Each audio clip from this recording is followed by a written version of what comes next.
a ir al libro de Primera Timoteo, lo último que habíamos visto en Primera Timoteo era acerca de lo que Pablo le había encomendado a Timoteo que tenía que hacer, ¿cierto? Habíamos visto en los primeros dos versículos, habíamos visto que con autoridad Dios le estaba enviando a hacer algo a Timoteo. En el versículo 3 al 7 estábamos hablando acerca de los falsos maestros. Lo que tenía que hacer Timoteo al llegar a Éfeso era mandar a los falsos maestros que no enseñen una doctrina diferente. Y ahí terminaba el versículo 6, dice, de las cuales cosas desviándose algunos se apartaron a vanas palabrerías, que es una característica de los falsos maestros, vanas palabrerías, palabras que no tienen sentido, que no tienen ningún propósito objetivo, queriendo ser doctores de la ley, y esa expresión es importante por lo que él va a hablar en esta sección a continuación, pero dice queriendo ser doctores de la ley, o sea, se hacen como si fueran doctores de la ley, muy conocedores de la ley, sin entender ni lo que hablan ni lo que afirman. O sea, ellos se creen muy sabios, ellos se creen muy conocedores de la ley de Dios, de la palabra de Dios. Seguramente tienen en cuenta varios de los judíos que están ahí, que han conocido a Cristo o que no han conocido a Cristo, pero que están ahí en la iglesia. Y él entiende que desafortunadamente hay un pensamiento en estos hombres falsos maestros, que es que ellos se creen más que otros en su enseñanza, creen que tienen un conocimiento más avanzado en su enseñanza. Entonces, ahí es donde Pablo empieza a decirle a Timoteo, mira, tú no puedes dejar que la falsa doctrina se extienda en la iglesia, sino que inmediatamente lo que tienes que llegar a hacer cuando llegues a Éfeso es mandarles a que no enseñen diferente doctrina. Estas son las características de aquellos que son falsos, estas son las características de aquellos que quieren mostrar algo que realmente o no son o no viven. Pero Timoteo tenía que ser muy drástico. Muchas de estas personas que estaban enseñando falsa doctrina seguramente eran pastores y líderes de la iglesia. Y Timoteo iba a tener que ir con autoridad apostólica a mandarles y a ordenarles que no enseñen diferente doctrina. Uy, qué labor tan terrible. ¿Usted se imagina llegar a la iglesia y tener que exhortar a los pastores y a los líderes y decirles, no se puede enseñar eso? Y si sigue enseñando eso, toca expulsarlo, echarlo de la iglesia y no tener más comunión con usted. Uy, qué duro, pero eso era lo que tenía que hacer. Porque Dios valora la doctrina. Dios valora la doctrina porque la doctrina es su palabra, es su enseñanza. Y a veces, cuando no tomamos un cuidado de la enseñanza bíblica, cuando no tenemos el cuidado de las reglas de interpretación bíblica, nosotros podemos estar diciendo que la Biblia dice algo que la Biblia no dice. Y uno dice, es que Dios dice, pero terrible, porque es que Dios no dice eso. Entonces estamos diciendo que Dios dice y no, realmente Dios no dice eso. Entonces, para Dios es muy delicado todo este tema de la doctrina, de su doctrina, de la sana enseñanza, de la verdadera enseñanza. Y por eso es que Pablo va a tratar. Recuerden que Primera de Timoteo tiene el propósito de escribir para que la iglesia sea fortalecida, porque la iglesia es la columna y el baluarte de la verdad. Entonces la iglesia debe sostener la verdad de Dios. Y la verdad de Dios es su palabra. La doctrina verdadera es la verdad de Dios. Entonces la iglesia tiene que sostenerla. Por eso Pablo le dice a Timoteo ahí en el 3:14, para que si yo tardo, te escribo esto, porque yo voy a ir, pero de pronto si me tardo, si me retraso en el viaje, por lo que implica el viaje, sepas cómo conducirte en la iglesia de Dios. Ahí dice el 3:14, dice 15, para que si tardo sepas cómo debes conducirte en la casa de Dios, que es la iglesia del Dios viviente, columna y baluarte de la verdad. La iglesia debe sostener la verdad de Dios, la iglesia es la encargada de proclamar la verdad de Dios, pero tiene que ser la verdad de Dios. No se puede parar una persona aquí a decir, esto es la palabra de Dios, y no ser. Por eso es que nos llama, por ejemplo, tanto la atención cuando en otros contextos, en otras iglesias, se para un predicador y dice, hermanos, tenía algo para predicarles hoy, pero el Espíritu en este momento me está diciendo que les predique otra cosa, y lo que el Espíritu Y regularmente eso sería una forma muy irresponsable de tratar la verdad de la palabra de Dios.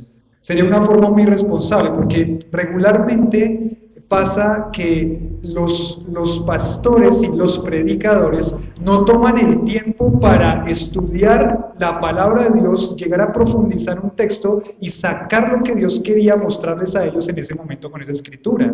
Ahí cuando uno toma la clase de predicación expositiva en el CCP, el pastor Matías dice, si un predicador no está tomando tiempo para la enseñanza, por lo menos unas 10 horas semanales para la predicación del domingo, algo tendría que estar fallando en su preparación de ese mensaje. Dice, ¿10 horas? ¿10 horas? Sí, 10 horas, por lo menos. Y entonces uno empieza a entender que esto de la predicación de la palabra no es algo que se toma a la ligera, porque cuando se toma a la ligera es donde empiezan a venir las falsas enseñanzas, empiezan a surgir las falsas enseñanzas. Cuando uno solamente de pronto toma lo que escucha y le parece de pronto bonito y bueno y se queda con eso y no va a profundizar la palabra, ahí empiezan las falsas enseñanzas también a surgir. Entonces esto de la falsa enseñanza es tan delicado, y miren que en esta sección que viene a continuación, Pablo les va a mostrar a estos falsos maestros a través de Timoteo lo delicado que es la falsa enseñanza. Entonces en el título del día de hoy, si quieren ahí anotar 1 Timoteo 1, 8 al 11, que es la siguiente sección, dice, la falsa doctrina, un asunto delicado. Ese es el título de este mensaje. La falsa doctrina, un asunto delicado. La falsa doctrina, un asunto delicado. Y entonces aquí empieza esta sección. Vamos a leer la sección y después vamos a hablar de algunas cositas. En el 8 dice, pero sabemos que la ley es buena si uno la usa legítimamente. Conociendo esto, que la ley no fue dada para el justo, sino para los transgresores y desobedientes, para los impíos y pecadores, para los irreverentes y profanos, para los parricidas y matricidas, para los homicidas, para los fornicarios, para los sodomitas, para los secuestradores, para los mentirosos y perjuros, y para cuantos se opongan, ¿a qué? A la sana doctrina, según el glorioso evangelio del Dios bendito que a mí me ha sido encomendado. Según el glorioso evangelio del Dios bendito que a mí me ha sido encomendado. Entonces, una de las cosas que uno puede ver en la sección anterior, y uniéndola con esta, es que el tema que va a tratar Pablo aquí es que los falsos maestros hacen un mal uso y mal uso de la ley de Dios. Ellos utilizan la ley de Dios quizás para guardarse ellos, para poner cargas sobre personas, cuando no debería ser así. Entonces, parece que uno de los problemas que presentaba la iglesia de Éfeso era que estos falsos maestros estaban torciendo el propósito de la ley. Y también estaban excusando quizás sus acciones porque decían ser muy conocedores de la ley, muy cumplidores de la ley. Entonces Pablo aquí les va a aclarar que estos falsos maestros que están tomando esta forma de enseñanza en cuanto a la ley, también son transgresores de la ley y los pone en un grupo con unos pecados que son pecados que ante Dios todos los pecados son iguales. Pero ante los ojos del ser humano hay pecados que parecieran mucho más graves que otros. Y sí, es así. Hay algunos que tienen muchas más consecuencias graves que otros pecados. Y esta lista nos lo va también a mostrar. Entonces, en esta primera sección, desde el capítulo 1, versículo 1 al versículo 20 prácticamente, Pablo va a tratar el tema de la falsa enseñanza en Éfeso. Él va a mostrar cómo es que esa falsa enseñanza o los que enseñan falsa enseñanza tienen ciertas características también. Después, en la sección que vamos a ver dentro de 8 días, él se va a mostrar como alguien que también es pecador, pero que ha recibido el ministerio por la gracia de Dios. Y después le va a decir a Tito, en la última sección del capítulo, le va a decir a Tito, la diferencia entre los falsos maestros y los verdaderos maestros es que ellos viven lo que dicen o lo que dicen y enseñan. Entonces, aquí tenemos esta segunda sección del capítulo. Empezamos diciendo, en primer punto, entonces, la falsa doctrina, un asunto delicado, el título, Y en primer punto vamos a ver la cualidad de la ley. ¿Cómo es la ley? ¿Listo? ¿Cómo es la ley? Aquí lo que nos dice es cómo es la ley. Y Pablo lo va a explicar de esta forma. En el versículo 8 dice, pero sabemos que la ley es ¿qué? Buena. Esa es la cualidad que le da Pablo a la ley. Sabemos que la ley es buena. Pero la ley es buena y tiene una condición. Ahí hay una cláusula de condición. Gramaticalmente podemos ver que hay una condición. La ley es buena, pero solamente si. ¿Solamente si qué? La ley es buena si, dice ahí, pero vemos que la ley es buena si uno la usa ¿cómo? Legítimamente. Si no se usa legítimamente, ¿la ley es buena? No. Era lo que estaba pasando con estos hombres falsos maestros. Lo que estaba pasando con estos hombres falsos maestros es que ellos estaban utilizando mal la ley de Dios. Estaban utilizando mal la ley de Dios. Estaban utilizándolo con otro propósito diferente por el cual la ley fue diseñada por Dios. Seguramente estos judaizantes, personas que estaban ancladas a los ritualismos de la ley, Jesús explicó mucho en cuanto a estos personajes en los evangelios. Jesús fue muy certero en decirle a las personas, digan lo que ellos dicen, pero no hagan lo que ellos hacen. Lo que ellos dicen en cuanto a la ley, hay varias cosas que podrían estar bien, pero ellos no cumplen la ley. Ellos solamente ponen cargas.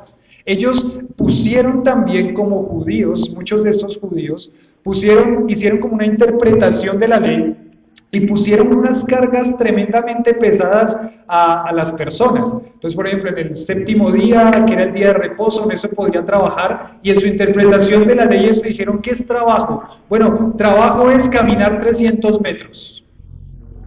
Entonces, trabajo es caminar 300 metros. Entonces, si usted estaba aquí y esta era su casa, no podía caminar más de ¿qué? De 300 metros, porque era ¿qué? Pecado, trabajo. Ellos habían puesto muchas cargas y entonces Pablo les va a explicar, miren, la ley es buena, y la ley es buena porque fue la ley de Dios. Dios es un Dios bueno, todo lo que Dios hace es bueno, pero la ley solamente puede ser buena con una condición, si uno la usa legítimamente. Ya vamos a ir mirando. Entonces, inicia aquí con un contraste, por eso es que está ahí la palabra pero. Estos hombres enseñan esto en cuanto a la ley, pero la ley es buena, sabemos que la ley es buena si uno la usa legítimamente. Entonces, inicia con un contraste. Esto va a contrastar algo que viene hablando anteriormente con lo que va a decir ahora. La primera palabra que nos llama la atención ahí es la palabra sabemos. Esa palabra sabemos está diciendo Pablo en el tiempo en el que está el verbo, es algo seguro y dice estamos seguros, nosotros sabemos, estamos seguros de algo. Quizás ellos sabían, al torcer el propósito de la ley, algunas personas estaban de pronto diciendo, uy no, pero la ley es mala, la ley no tiene ninguna validez. No, Pablo está diciendo, mire, nosotros estamos seguros, y ya les dijo anteriormente, yo fui apóstol enviado por Dios, tengo la autoridad apostólica, estamos seguros, así ha sido, y siempre será así por la forma en cómo está el verbo, por el tiempo en el que está el verbo, estamos seguros, así ha sido, y así seguirá siendo, que la ley es ¿qué? Buena. La ley es buena. La ley es buena. Esa palabra buena significa apropiada, excelente. Y en el griego clásico, que era el griego que se manejaba en este momento en el que se escribió el Nuevo Testamento, en ese idioma griego, dicen los que han estudiado esto del griego clásico, que en el griego clásico cuando una persona o una cosa, a una persona una cosa se le daba esta cualidad, y cuando se le daba esta cualidad tenía no solamente el sentido de belleza, sino de utilidad. O sea que esta palabra bueno lo que significa es que la ley es útil. La ley es útil, la ley es apropiada y la ley es excelente, pero si uno la usa ¿cómo? Legítimamente. Puede ser que ellos estaban desechando la ley, puede ser que ellos estaban desechando la ley, y realmente la ley de Dios es dura, y porque ese era el propósito de la ley de Dios. La ley de Dios no tenía el propósito de que si ellos cumplían todo eso los iba a salvar. Ustedes recuerdan que hemos aclarado muchas veces que cómo se salvaban las personas desde Adán hasta Cristo. O sea, digamos, todo el Antiguo Testamento. ¿Cómo se salvaban las personas? Las personas no se salvaban por cumplir la ley, como tampoco en este momento se salvan o nos salvamos nosotros por cumplir la ley, ni se salvará nunca nadie por cumplir la ley. Siempre una persona se salvó ¿cómo? Por la gracia de Dios a través de poner su confianza en el Salvador. Yo decía, pero si Cristo no estaba en el Antiguo Testamento. Bueno, sí estaba, no estaba explícitamente, pero recuerdan que ellos desde el primer momento en que pecaron Dios les hizo una promesa. ¿Cuál fue la promesa? Dice que un día un hombre nacido de una mujer va a ¿qué? Un día nacido de una mujer va a ser el Salvador. Entonces, ¿qué tenían que esperar todos mientras que el Salvador llegaba? Pues al Salvador que había sido prometido. ¿Cómo se salvaba una persona en el Antiguo Testamento? Creyendo que el Salvador iba a venir. Esa era la forma como esa persona se salvaba. Creyendo. La palabra clave siempre en la salvación es creer. Creer en el Salvador. Creer en el Salvador. Esa palabra creer significa poner totalmente su confianza en Cristo como su Salvador. Entonces, cuando una persona en el Antiguo Testamento decía a nuestros padres se les prometió un día la promesa de un Salvador, esa persona, yo confío en esa promesa, esa persona era salva. Porque creía en el Salvador. ¿Quién era el Salvador? Cristo. Cuando Cristo vino, entonces las personas tenían que creer en el Cristo que estaba ahí presente, que iba a morir por ellos, que murió. Y en esta época de nosotros que llamamos la época de la iglesia o la dispensación de la iglesia, ¿cómo se salvan las personas? Creyendo en el Salvador que ya vino. Y cuando sea el tiempo de la tribulación, otro momento de la historia, cuando sea el momento de la tribulación, ¿cómo se van a salvar ellos? Creyendo en el Salvador. Toda la historia de la salvación tiene ese enfoque y esa base. Una persona tiene que creer en el Salvador para poder ser salvo. Para poder ser salvo. Entonces, la ley no salvaba a nadie. No es que por hacer todas las obras de la ley. Yo me acuerdo que cuando estamos en Historia de la Esperanza, los que no han visto Historia de la Esperanza ya llegarán a ese momento. Los que ya van viendo Historia de la Esperanza ya llegaron a ese momento seguramente. Y los que ya vimos Historia de la Esperanza nos acordamos. Cuando llegamos a los 10 mandamientos hacemos un examen. ¿Sí o no, Xiomara? Y hacemos un examen. Y cuando hacemos el examen de los 10 mandamientos y empezamos a ir uno por uno de esos 10 mandamientos, y la ley eran 613 mandamientos. Cuando íbamos por cada uno por uno de esos 10 mandamientos, ¿saben qué íbamos viendo? Fallé en el primero. El segundo, fallé en el segundo. Quinto, fallé en todos 5. Y vamos viendo que 5-0, perdiendo. Sexto mandamiento, 6-0, perdiendo.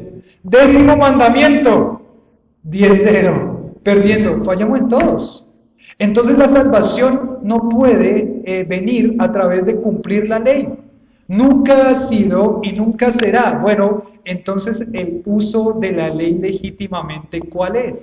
¿Cuál fue el propósito por el cual Dios puso la ley? Es lo que pronto podrían preguntarse ellos y para aclarar acá. Entonces, la ley es buena, es apropiada, es útil, pero solamente si se usa legítimamente.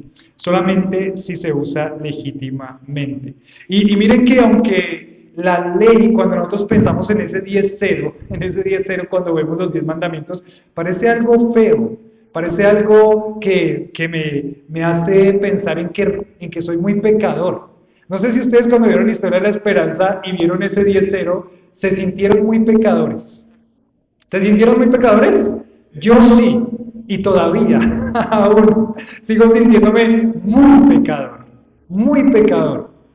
Y ahí es donde está el propósito de la ley, porque la ley no se diseñó para salvar a las personas por cumplir esa ley. La ley se diseñó para que nos pudiéramos dar cuenta de que somos ¿qué? Pecadores, y bien pecadores. El problema que tenemos, y que seguramente tenían estos falsos maestros, es cuando una persona se siente que ya no están ¿qué? tan pecador. ¿No les ha pasado? ¿Saben cómo uno puede sentirse no tan pecador? Cuando uno ve la falla de otra persona y dice, oiga, esa persona si no cambia, hola. ¿No les ha pasado? Sí, señor. Concéntrense, concéntrense. ¿Ya se volvieron? ¿Están despiertos todavía? ¿Sí? Si se duerme alguien del lado, pellizquenlo. Concéntrense, concéntrense. Estar por allá pensando en quién sabe qué. Cuando uno piensa, mira el error de una persona y lo juzga anticipadamente, rápidamente, hablábamos el otro día con alguien acerca de eso, quizás un engaño de su corazón es que usted empieza a creerse que no es tan ¿qué? Tan pecador. Y usted empieza a creerse que no es tan pecador, pero porque se compara con algo. Perdón, porque se compara con alguien. ¿Cierto? Se compara con alguien. Se compara con el otro. Entonces dice, uy, no, esa persona sí es tremenda, ¿no? Uy, qué pecador que es. Impresionante. y después cuando uno se mira y se compara con la ley de Dios, uno se da cuenta, yo soy igual de pecador, quizás más. La ley no tenía el propósito de que si la cumplías te salvaran, ese nunca fue el propósito de la ley. El propósito de la ley fue mostrar qué tan pecadores somos, y así que nosotros pudiéramos poner nuestros ojos, no en la ley, sino poner nuestros ojos en ¿quién? En el Salvador, en Jesucristo, y pedirle perdón. Una persona no puede salvarse si no se siente pecadora. Una persona no puede salvarse si se siente muy bueno. Por eso es que tenemos la dificultad y la situación que cuando uno le habla a una persona de Cristo dice, pero es que yo no soy tan malo. Y ustedes han escuchado, quizás alguno mismo, pero es que yo no robo, yo no mato, yo no fumo, yo no le hago daño a nadie. Cuando hay una persona que me pide el bus, yo le doy. Cuando hay una persona que tal, porque yo soy bueno. Entonces, si es tan bueno, pues no importa, porque no necesita nada, ¿sí o no? Si es tan bueno, ¿necesita un salvador? No necesita un salvador. Solamente se necesita un salvador a aquella persona que se siente que necesita la salvación. Es como, por ejemplo, lo hemos dicho varias veces en esa ilustración.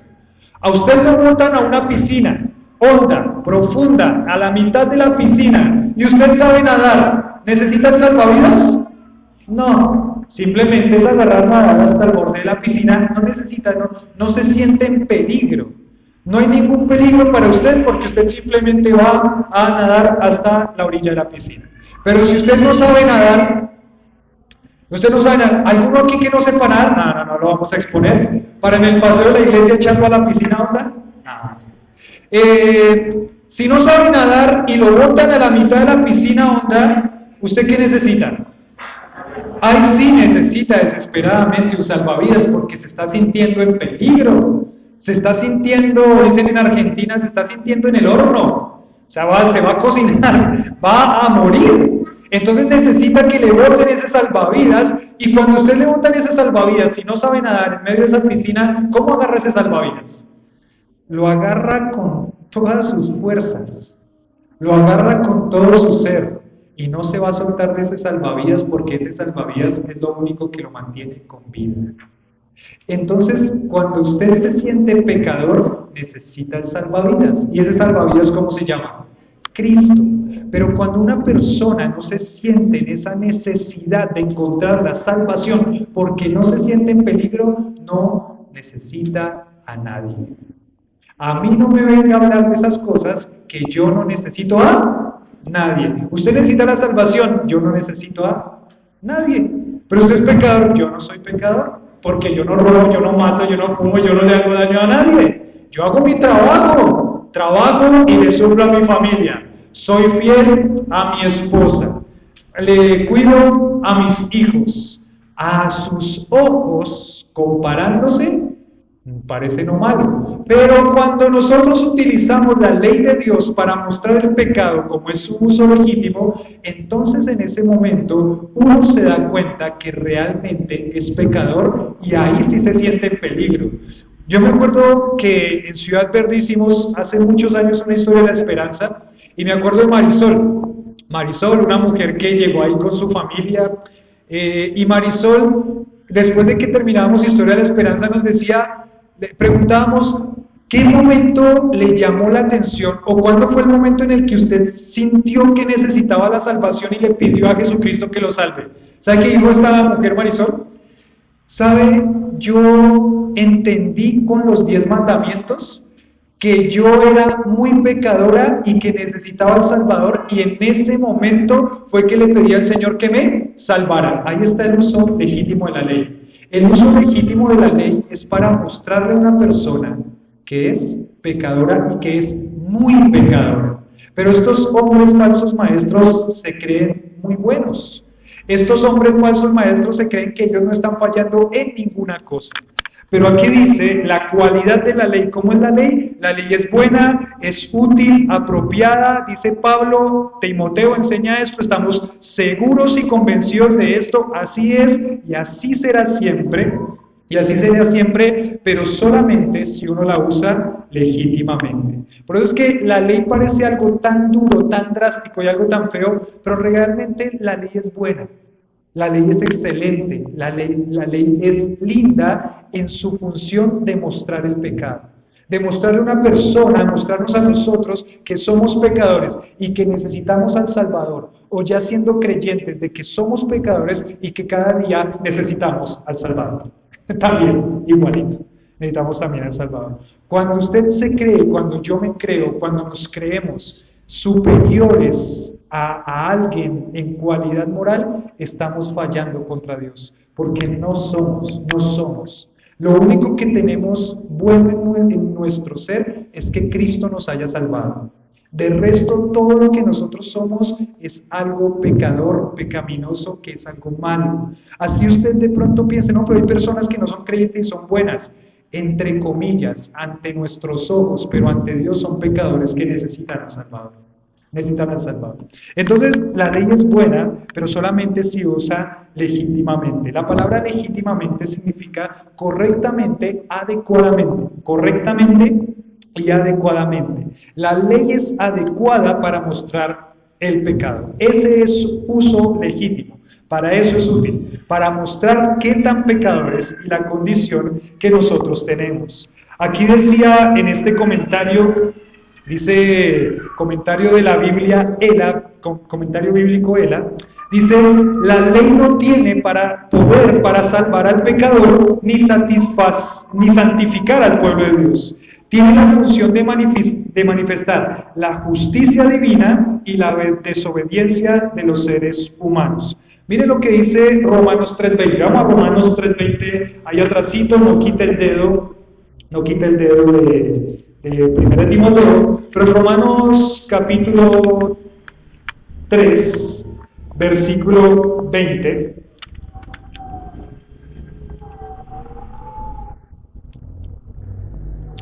Dice el 19, cuando dice no hay justo ni a uno, no hay quien entienda, el versículo 19 dice, ¿llegaron ahí? Romanos 3:19, ¿sí? ¿Alguno todavía necesita llegar hasta ahí? Lo esperamos, 2 segundos, 1, dice, pero sabemos que todo lo que la ley dice, lo dice a los que están bajo la ley, para que toda boca se cierre y todo el mundo quede bajo ¿qué? Bajo el juicio de Dios. O sea, la ley va a mostrarles que están bajo el juicio de Dios y no se arrepienten, son pecadores. Versículo 20. Ya que por las obras de la ley, ningún ser humano será justificado delante de él, porque por medio de la ley es el conocimiento del pecado. Ese fue el tema que Pablo prácticamente desarrolló durante todo el Nuevo Testamento. El tema que Pablo desarrolló, ¿y por qué desarrolló ese tema tan profundamente? Lo desarrolló porque habían muchos judíos convertidos al cristianismo que todavía pensaban que se tenían que guardar las obras de la ley, o habían también muchos judíos alrededor que no eran creyentes y estaban poniéndole carga a los creyentes diciéndoles que ellos tenían que vivir de esa forma. Pablo les dice, no se debe, ni la ley se usa para la salvación, ni la ley tampoco se usa para la santificación del creyente. El único propósito que tenía la ley era el conocimiento del pecado, mostrar el pecado. Entonces, esa es la cualidad de la ley. La ley es buena, pero si se usa ¿cómo? Legítimamente. Y seguramente eso es lo que está atacando Pablo acá. Muchos de estos judíos que están en Éfeso y en las iglesias ahí alrededor están diciendo, para poder ser salvos, usted tiene que cumplir con todas las obras de la ley. Mentira, falso maestro. No puede ser, porque ningún ser humano puede ser justificado por las obras de la ley. No se puede poner esa carga. Entonces, la cualidad de la ley es, ¿cómo es la ley? La ley es buena, es agradable, es excelente, es útil, es bella, es apropiada, es excelente, estamos seguros de eso, pero solamente si la ley se usa correctamente y adecuadamente. Pero ahora, en segundo punto, vamos a ver la función de la ley. ¿Para qué fue dada? Y ahora miramos, fue dada para mostrar el pecado, pero aquí lo va a desglosar un poquito, la función de la ley. Entonces aquí dice, en primer lugar, versículo 9, conociendo esto, solamente la ley es buena si uno la usa legítimamente, conociendo esto, que la ley no fue dada ¿para quién? Para el justo. La ley no fue dada para el justo. Y aquí esta palabra hay que ponerle atención, la palabra justo. La ley no fue dada para el justo. La palabra justo significa recto, honrado, y en el término más amplio del Nuevo Testamento dice que está en concordancia con los estatutos de Dios. Esa palabra justo es que está en concordancia con los estatutos de Dios.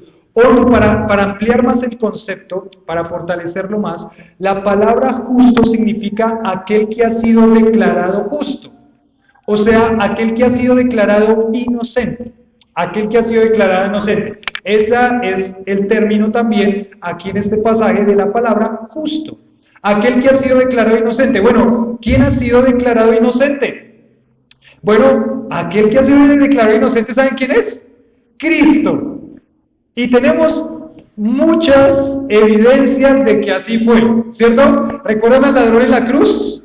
Cuando Jesús muere, ¿qué dice el ladrón de la cruz? El ladrón de la cruz dice, verdaderamente, este hombre era justo. ¿Y qué significa la palabra justo? Inocente. O sea, él no había hecho nada. Pero ahora las personas que han puesto su confianza en Cristo como su Salvador, también son declaradas como inocentes. ¿Había culpabilidad en nosotros? Sí, mire las obras de la ley. ¿Sí o no, Xiomara? Quedamos seguros de que así fue. Es que me acuerdo mucho de Xiomara en ese momento. Pero estamos seguros de que así fue. Cuando uno ve la ley de Dios, uno queda sorprendido y dice, terrible, yo soy muy pecador, estoy en problemas, estoy en peligro, porque si no arreglo mi condición de pecador, voy a ir a una condenación eterna sin Dios. Entonces estoy preocupado. La ley hace que yo conozca el pecado y que me sienta pecador, que me crea pecador, que me vea pecador, porque soy pecador. Pero en el momento en que la persona dijo a Cristo, Señor, sálvame porque soy pecador, te pido que me salves porque tú eres el Salvador, en ese momento viene la justicia de Dios y lo agarra a usted y usted ahora es declarado como justo, inocente. Todos los pecados que usted tenía sobre sus hombros, Cristo los agarra y ya los clavó en la cruz y nunca más se va a acordar de sus pecados. Tremendo ese momento. Tremendo ese momento porque usted dice, pero yo sigo siendo pecador. A ver, ¿alguno aquí que no siga siendo pecador? Levante su mano. Todos. Yo pensé que había de pronto alguno. Dice, no, después de que lo que me dijo de la ley, ya no puedo decir que yo. Pero sí es así. Nosotros seguimos siendo pecadores, pero el milagro tan grande que tenemos en la palabra con este término de la justificación, de ser declarados justos, el milagro tan grande es que el Señor, cuando nosotros le pedimos a Él que nos salve, nos quita el pecado, todo el pecado.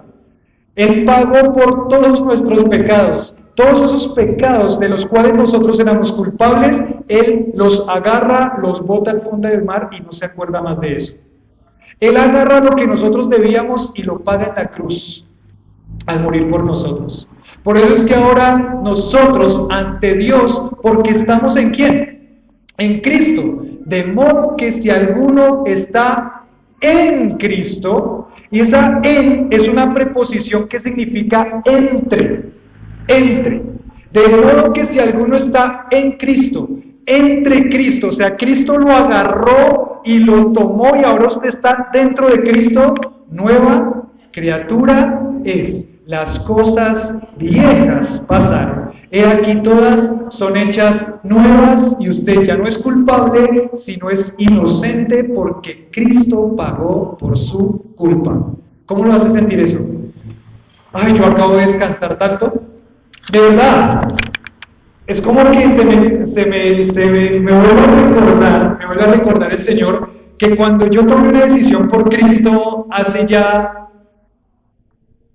22 años o un poquito más, cuando yo tomé una decisión por Cristo hace tantos años, cuando tenía 8 años y le pedí al Señor que me salvara, Él quitó toda mi culpa y yo soy declarado justo desde los 8 años de vida y yo ya no tengo ninguna culpabilidad ante Dios. Es más, ahí en Romanos 8, que es ese pasaje, dice: ¿quién acusará a los escogidos de Dios?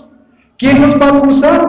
Si Cristo ya pagó. Por eso es que cuando esta falsa enseñanza de la pérdida de salvación deja a un lado la obra de Cristo en la cruz. Porque ese pasaje dice, ahora estoy seguro de que ni la vida, ni la muerte, ni ángeles, ni principados, ni potestades, ni lo presente, ni lo futuro, ni lo porvenir, ni ninguna otra cosa creada me podrá separar del amor de Dios en Cristo Jesús, Señor nuestro. ¿Qué lo puede separar de Dios? Nada. ¿Algún pecado lo puede separar de Dios? No. ¿Por qué? Porque Cristo ya pagó por sus pecados en la cruz. No se puede perder la salvación. O si no, la doctrina de la justificación quedaría totalmente relegada a un lado. Entonces uno piensa, el Señor nos justificó, el Señor nos declaró justos. Entonces la ley ya no hace ningún efecto en quiénes, en nosotros. Ya nosotros no observamos esa ley. Como leímos en el pasaje anterior ahí en Romanos, la ley tiene que mostrarle a una persona que es pecadora y que está bajo el juicio de Dios.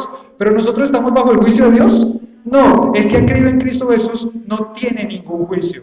Es más, ninguna condenación hay para los que están en Cristo Jesús. No va a haber ningún juicio hacia el creyente en cuanto a sus obras.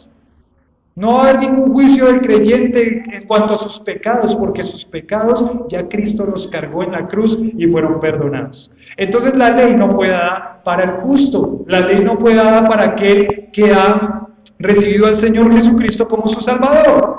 Ahora, entonces, solamente ahí para reforzar ese pasaje, Romanos capítulo 10, versículo 4, lo voy a anotar ahí. Romanos capítulo 10, versículo 4.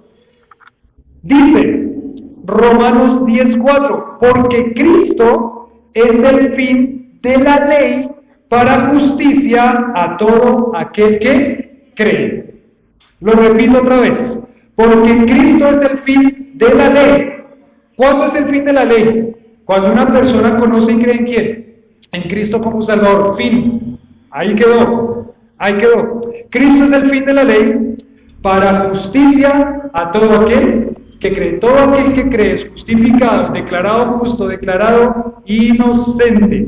Ya la ley no tiene ningún poder, ya la ley no sirve para ese que ha sido justificado y declarado justo. Pero entonces aquí Pablo quiere definir es para quién sí fue dada esa ley. ¿Quién se tiene que preocupar por esa ley todavía? Los creyentes no, pero ¿quiénes sí se tienen que preocupar por eso? Entonces, en primer lugar, ahí dice, la ley fue dada para, y el primero que pone, ¿dónde estoy? ¿Uno qué? 1:9. La ley fue dada para, no para el justo, sino en contraste, sino para ¿quiénes? Para los transgresores, desobedientes, impíos, pecadores, irreverentes, profanos, patricidas, matricidas, homicidas, fornicarios, sodomitas, secuestradores, mentirosos y perjuros. Y el último término le tiene que dar muy duro a los que estaban enseñando falsa enseñanza, falsa doctrina. Y para cuanto se qué, para cuanto se opongan a la sana doctrina. Estas personas sí tienen que estar preocupadas por la ley, porque esa ley es la que nos va a juzgar a menos que conozcan a Cristo como su Salvador y Él los perdone. Entonces, en primer lugar, algunos términos aquí para los transgresores. Los transgresores. Esa palabra transgresores significa aquellos, tiene mucho que ver con los desobedientes o la gente que vive como si no tuviera ley, los rebeldes, los no sujetados, los insubordinados. ¿Ha conocido ese tipo de persona? De pronto usted era ese tipo de persona. No sé, yo era ese tipo de persona. Pero son personas que no le importa nada. O sea, a este hombre no le importa nada. Una vez vi una película, perdónenme, no era una buena película, fue hace muchos años, una película. Pero estaban frente a frente dos hombres. Este hombre que estaba al frente del otro era un matón muy conocido, era un experto en matar, digámoslo así, en asesinar personas. Él se para enfrente del otro y le dice, yo tengo que matarte a ti. No hay en mí ninguna compasión hacia ti. No hay en mí ningún remordimiento por pensar en lo que voy a hacer contigo. No hay en mí absolutamente nada de eso. Él le dijo a este hombre, le dijo lo siguiente, le dijo, cuando yo me paro frente a ti y te veo a ti, solamente veo un pedazo de carne. Así se lo dijo. Y yo cuando estaba anoche pensando en esto, decía, esta persona, gente sin ley, gente que no le importa nada. Uy, hay personas, yo no he tenido la oportunidad nunca de conocer a una persona así. Pero yo entiendo de varios de ustedes, o de algunos de ustedes, que estuvieron en contextos muy difíciles en su vida pasada, que conocían personas que no sentían absolutamente nada, no les importaba absolutamente nada. O sea, la maldad y el pecado los tenían tan dominados que no les importaba absolutamente nada. Y así empieza la lista. O sea, estas personas a las cuales no tienen ningún sentimiento por nadie y por nada, que no le importa nada. Transgresores y desobedientes. Eso es lo que va diciendo esa palabra. Transgresores, desobedientes, gente sin ley, que no le importa la ley, que no le importa nada. Rebeldes, que no se sujetan a absolutamente nada. Son los insubordinados. Los insubordinados. Ahí dice, en segundo lugar, dice transgresores y desobedientes, impíos y pecadores. Acá yo puse aquí también, bueno, impíos y pecadores, irreverentes y profanos, es la siguiente palabra. Esa palabra irreverente significa malvado, sin temor a Dios, es decir, la vida que no toma en cuenta una creencia o práctica religiosa. La vida que no toma en cuenta una creencia o práctica religiosa. O sea, esta persona que no le importa nada y que cuando uno le va a hablar de algo religioso, ¿qué pasa? No le importa nada. A mí no me venga aquí con nada que sea religioso. ¿Conocen a alguien así? Uy, es triste. A veces hasta personas muy cercanas a nosotros. Pero empieza la lista diciendo, miren, la ley fue dada para estos hombres a quienes no les importa nada, no les importa nada que tenga que ver con Dios, ahora en este punto. Profanos, la palabra profano significa mundano, ateo, que no tiene religión. Esa persona que dice, a mí no me importa nada, yo no creo en qué, en nada, yo no tengo ningún Dios. Bueno, sí tiene un Dios. ¿Quién es? Él mismo. Él es su propio Dios. Pero no me importa nada, no creo en nada, yo soy ateo, sin Dios. Esa es la palabra que significa profano. Yo vivo para este mundo, yo vivo para agradar a este mundo y a mí no me importa nada más. Mundano, ateo que dice y se siente que no tiene religión. O sea, aquí le está poniendo un estándar de personas a los cuales ante los ojos del ser humano parecen mucho más graves o delicados. Profanos. Ahí dice después, parricidas, dice profanos, para los parricidas, matricidas y homicidas. Parricida significa uno que mata a su papá. ¿Listo? Uno que mata a su padre. Si alguno de pronto pensó en algo de la parrilla y la carne o algo así, no, todavía no es tiempo de ir a almorzar, tranquilos.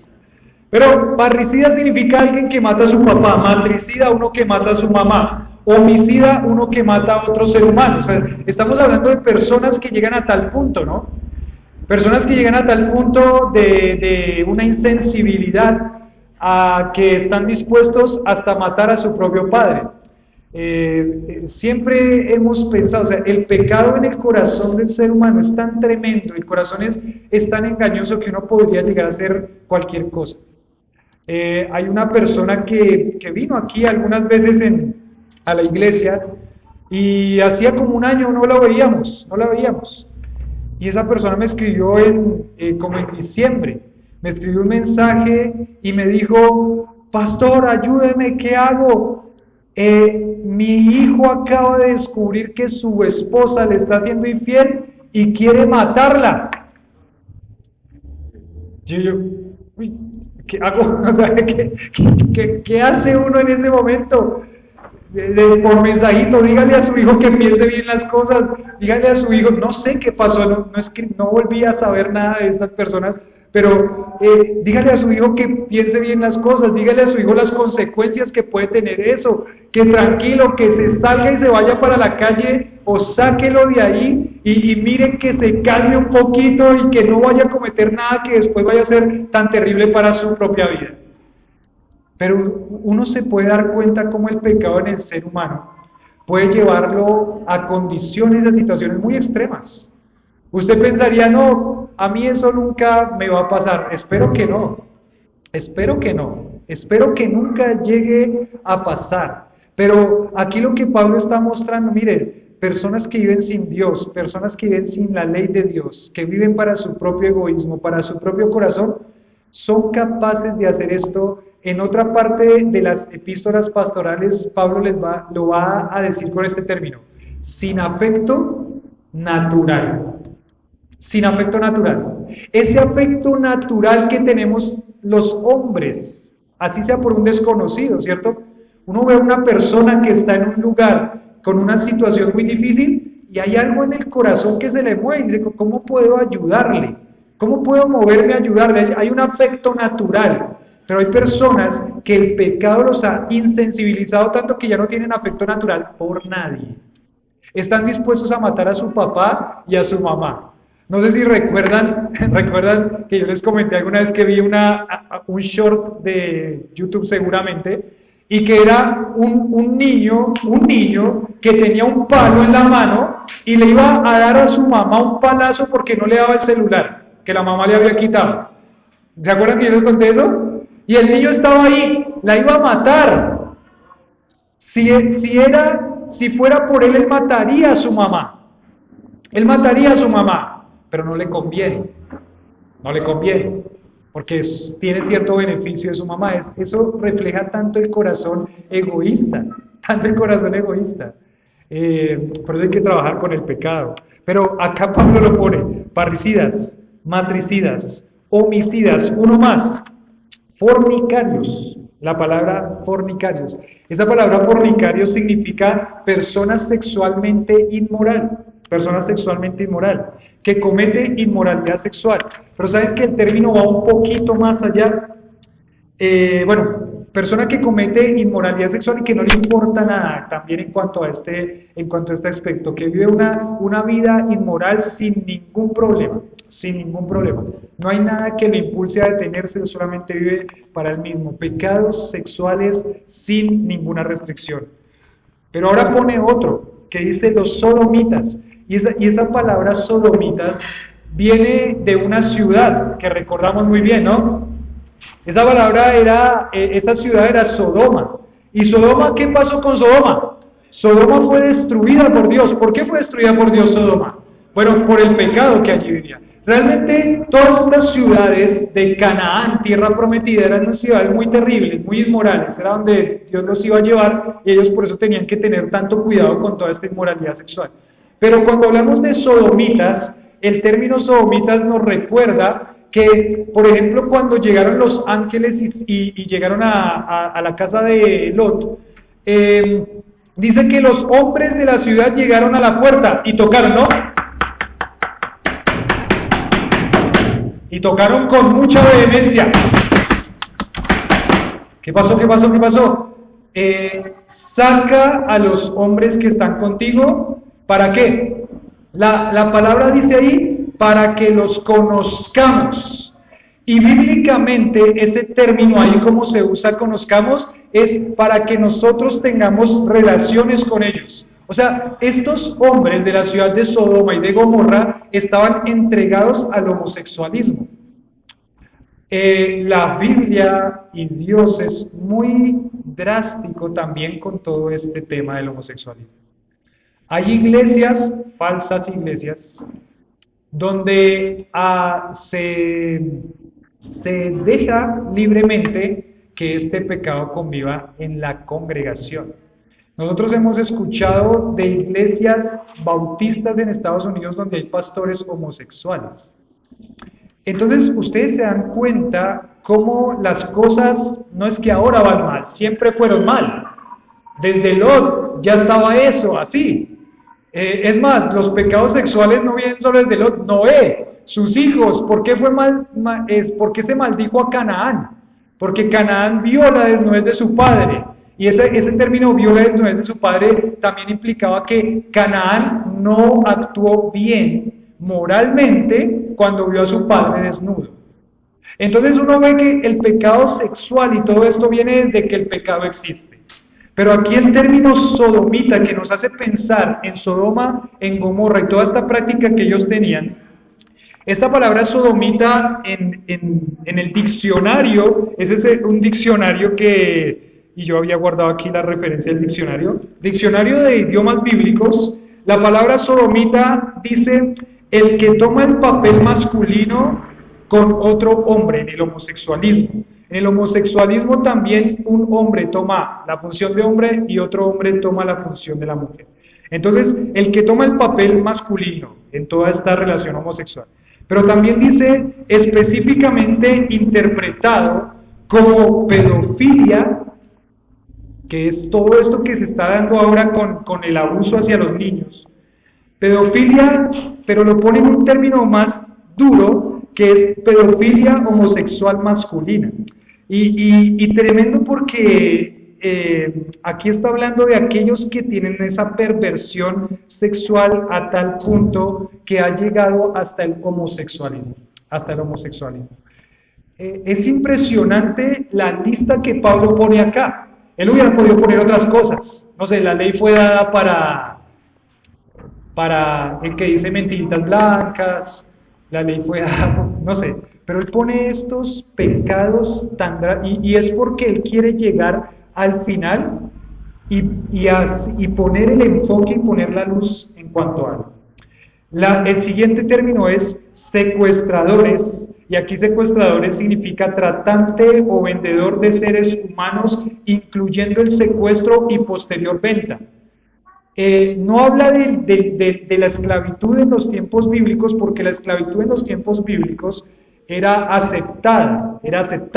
Es más, varios cristianos tenían personas a su servicio como esclavos, pero aquí está hablando de aquella persona que secuestra a otra para después, ¿qué? Traficar con ella y venderla. Nosotros hablaríamos, por ejemplo, ¿han escuchado el término de trata de blancas? Trata de blancas, secuestro de personas para después venderlas y ahí, pues, a hacer otras cosas, ¿no? Entonces, secuestradores lo pone a ese término. Ahí, bueno, también dice mentirosos, perjuros. Ese perjuro significa el que jura falsamente, y ahora viene a donde él quiere enfocarse. ¿Y dónde él quiere enfocarse? Él dice, para cuantos, para cualquiera, para alguno que se oponga, y esa palabra oponga significa ser hostil hacia, ser opositor, o ser un adversario ¿de qué? De la sana doctrina. Uy, qué tremendo, porque ¿sabe qué le está diciendo a los falsos maestros? A los falsos maestros les está diciendo que ellos están en el mismo grupo de las personas que practican todas estas cosas anteriormente. O sea, la falsa enseñanza es algo que tiene mucho cuidado, es algo delicado para Dios. La falsa enseñanza no es simplemente decir, sí, ese predica esa falsa enseñanza, pero lo voy a escuchar, porque algo bueno tiene. No, es algo delicado. Sí, ese youtuber que yo escucho, sí, a veces se descacha.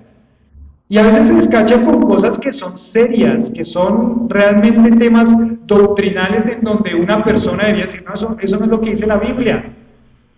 Y a veces se descacha y uno lo sigue dejando en sus oídos. La falsa enseñanza siempre va a corromper, la falsa enseñanza siempre va a destruir, que era lo que decía en la sección anterior.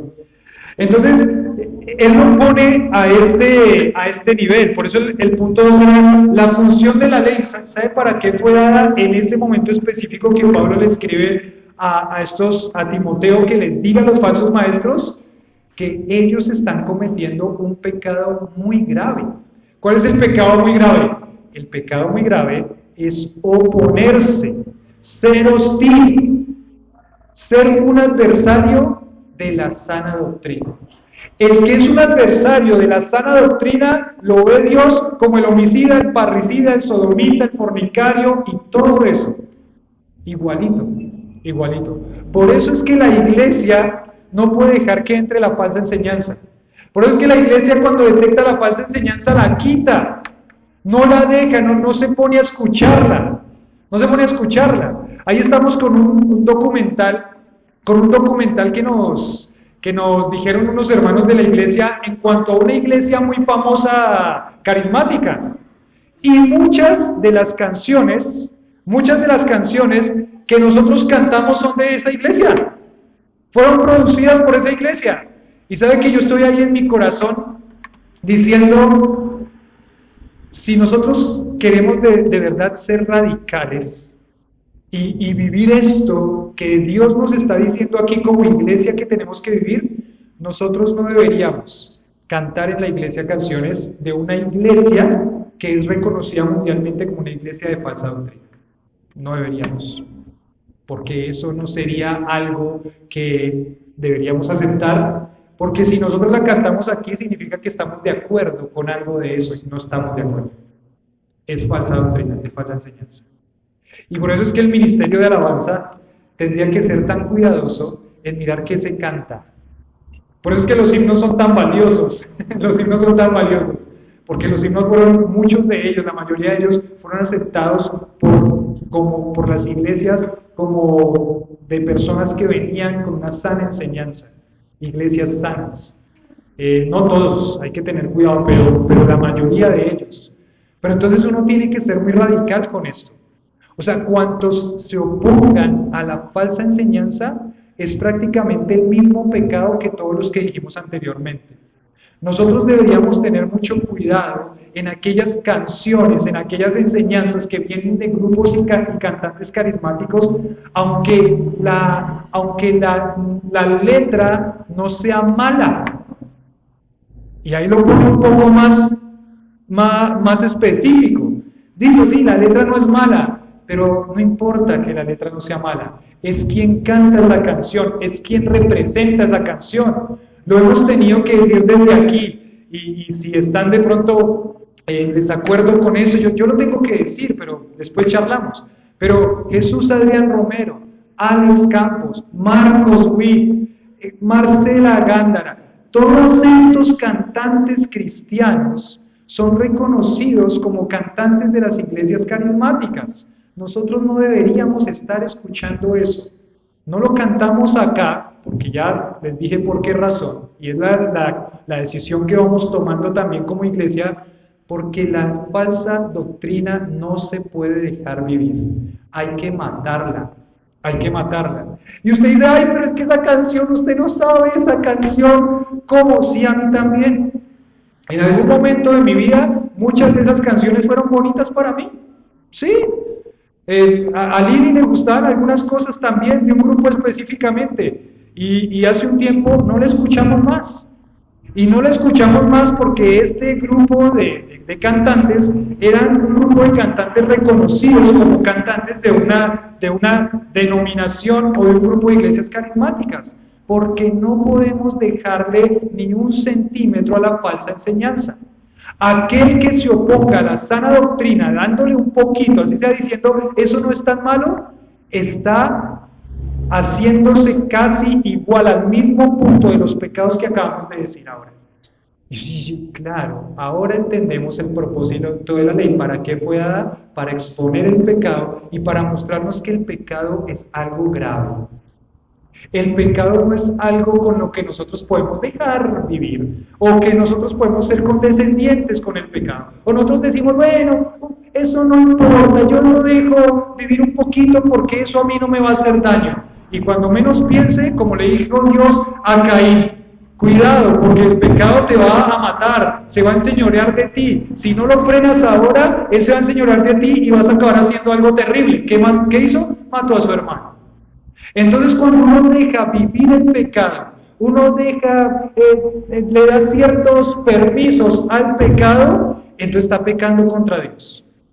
Y en este caso de la falsa enseñanza, entonces lo pone al mismo nivel de todos estos pecados que están aquí arriba. Usted dice, no, yo parricida no soy, ¿cierto? Yo parricida, yo nunca voy a matar a mi papá. Bueno, si se opone a la sana doctrina, es como si fuera un parricida. Yo sodomita menos, semejante aberración, lo que acabamos de ver, ¿qué significa sodomita? Si se opone a la sana doctrina y deja que la falsa enseñanza viva en su vida y en su familia, entonces es como si fuera.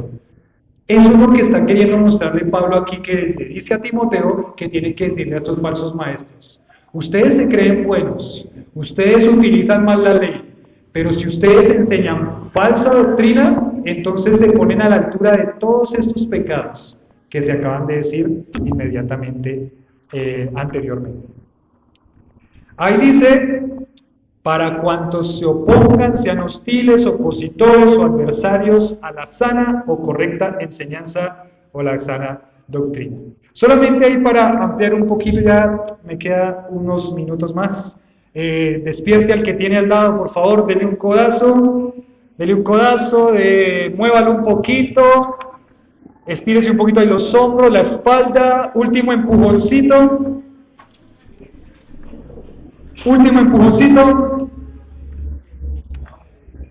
Esa palabra sana doctrina está en otro contexto, como por ejemplo en Lucas capítulo 5, versículo 3. Solamente cierro con voy a cerrar con esta perla. Hace unas semanas fuimos a visitar a alguien que no está llegando ahora a la iglesia. Dijo, nosotros no vamos a volver a la iglesia más, listo, está bien, pero bueno, yo estoy yendo a donde un pastor, pues él es un pastor pentecostal, pero pues enseña bien. Y yo decía, después viendo todo esto, pensaba, no está bien porque la doctrina no está bien. Y la doctrina no es una doctrina sana. La palabra sana está en Lucas 5:31 de esta forma.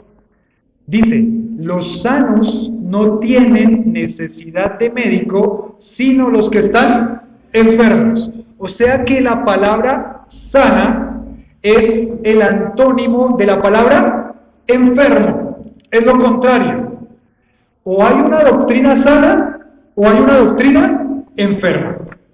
Y cuando está enferma la doctrina, la iglesia no puede funcionar bien. ¿Por qué está enferma? Cuando usted tiene una enfermedad, ¿funciona bien? No. ¿Le duele algo y dice, no, perdón? Hay varios de nuestros hermanos que están enfermos en este momento, por eso están aquí por la llamada, por la videollamada, están enfermos. Y no pudieron llegar aquí hoy, ¿por qué?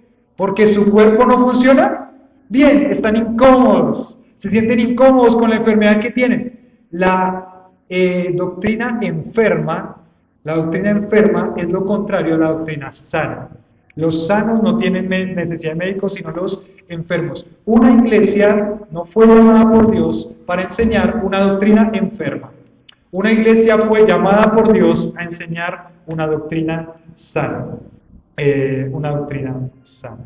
Entonces, ahí para terminar este puntito, así arguye Pablo que estos presumidos maestros de la ley, mientras se jactan de una perfección más elevada por medio de la ley, en realidad se rebajan de la elevación del Evangelio al nivel de los groseramente desobedientes para quienes fue puesta la ley y no para los creyentes del Evangelio. O sea, estos falsos maestros, al pensar que son más que los otros, lo que realmente se puede concluir de todo esto es que ellos están rebajando el Evangelio, ellos están rebajando como maestros y como pastores del Evangelio, se están rebajando a estos pecados tan tremendos como los dice en esta lista. Último punto. Punto 3. El respaldo de la ley. ¿A quién confirma la ley? Versículo 11 dice, fornicario está todo esto para cuanto se oponga a la sana doctrina, y dice el 11, según el glorioso evangelio del Dios bendito que a mí me ha sido encomendado. Ustedes está respaldado por qué? El evangelio, esto es el evangelio. El evangelio significa, la ley me muestra como pecador y yo necesito de Cristo. Entonces, el respaldo de la ley es el evangelio, según el glorioso evangelio. Dice aquí un comentario muy apropiado al hablar aquí de la bienaventuranza del evangelio en contraste con la maldición de la ley. Al llamarlo el glorioso evangelio, Pablo reprende a aquellos que se esforzaban en degradar el evangelio. Los que enseñan una falsa enseñanza lo que están haciendo es degradar el evangelio. Y aquí entonces Pablo lo pone con un superlativo. Dice, aquí el glorioso evangelio es este. La ley es buena si se usa legítimamente y todo aquel que practique estas cosas necesita a Cristo Jesús como su Salvador. Ese es el glorioso evangelio. Y Pablo dice, miren, es difícil tratar estos temas. Y aquí seguramente, dice Pablo, se van a poner molestos muchos. Y se van a poner molestos algunos o muchos. Pero no importa. Porque aquí el evangelio glorioso me ha sido encomendado. Y eso es lo que yo tengo que predicar.